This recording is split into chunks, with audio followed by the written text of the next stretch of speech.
Welcome back to our channel.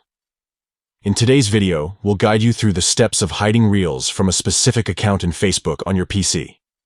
If you want to customize your Reels experience and see less content from a particular account, this tutorial is for you. Let's get started. Step 1. Open Facebook and log in to your account. Step 2.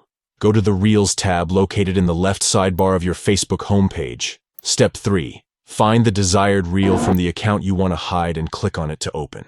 Step 4. Look for the 3 dots icon below the reel and click on it. Step 5.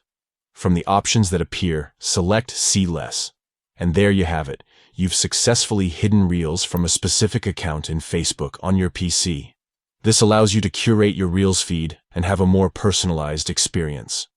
We hope you found this tutorial helpful. If you did, don't forget to give this video a thumbs up and subscribe to our channel for more useful tips and tutorials. Thanks for watching.